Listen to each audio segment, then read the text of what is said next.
Governors, thank you very much for being with us. Governor Byrne, you signed the casino gaming bill into law in New Jersey. You stood on the boardwalk in Atlantic City and wagged your finger and warned the mob to stay out. All of these years later, has the promise of Atlantic City been realized? Maybe not, but the mob is not running any of the casinos. It's not running a casino. I had a state police superintendent who I had confidence in. I knew that if I insisted on, and by the way, I had a bill and an act creating casinos which had all kinds of checks and balances. So we had the right thing going in. We had the right attitude. We had the right commitment. And so we have run casinos that are honest. Maybe that's not the way to run them, by the way.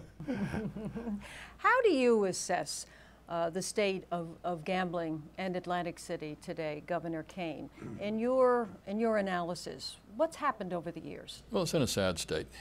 I mean, it's never fulfilled its promise to the city, particularly for African Americans who live in that city, and not really, their lives haven't really been improved at all, unfortunately, and the promise was that it would. Gambling itself, because in the early years when they're making such money hand over fist, they all took it with them. Instead of using it to redevelop the city in a way that would help preserve the industry when other people got gambling. So they never took it to make it into a family resort. They never did it to expand certain facilities. They never used the money that they made for those purposes. And so it was short-term gain over long-term hope. And the result is we're having problems in Atlantic City today, competing with a lot of other venues now, and Atlantic City's not doing that well. So hindsight is always 20/20, but looking back, what could have been done differently, Governor Byrne? Not concentrate on what money comes out of the gambling, but what money comes out of the redevelopment. Atlantic City has great potential, great potential.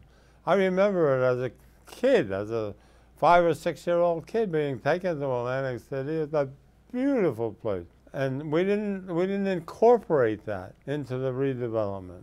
So who is not coming to Atlantic City today that would make it more desirable? Families. Families.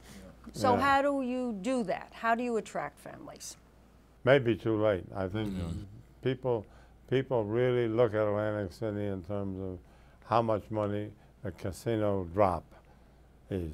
What's contributed to the revenue shortfalls we've seen year after year after year, and promise that next year will always be better, at least in the last decade or so? Yeah, in the last decade. Before that, it was making money hand over fist, and that's the time, when something should have been done for the city. That's the time at which money should have been put back. That's where people who are poor in the city ought to have been helped to move into the middle class.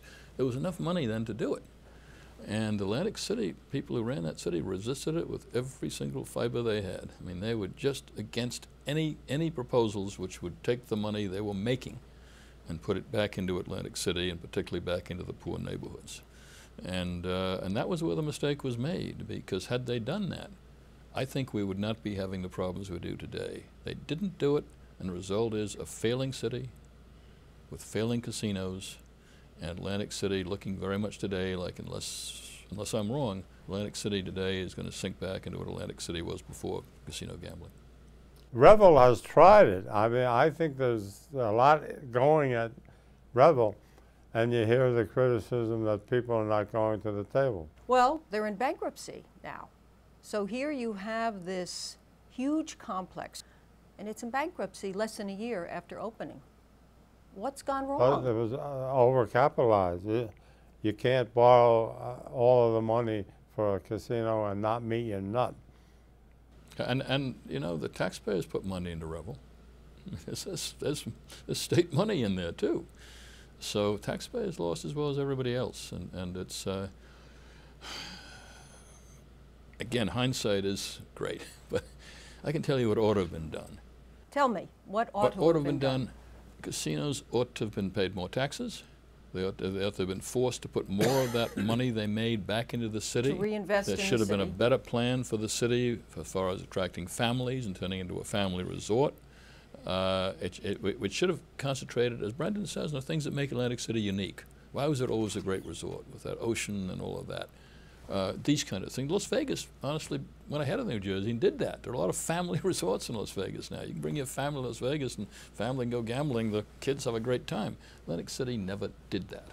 And that was his advantage. And it didn't use his advantage. And I don't think they can play catch-up ball now. So you think it's too late, really, for Atlantic City to be the competitive gambling mecca that it once was? I'm not saying we shouldn't try, but I think it's awful late. I think there are people around who could make it work, but it's got to be part of an overall scheme. It can't be just how do we get more people to the table. Governors, thank you very much for sharing your perspectives.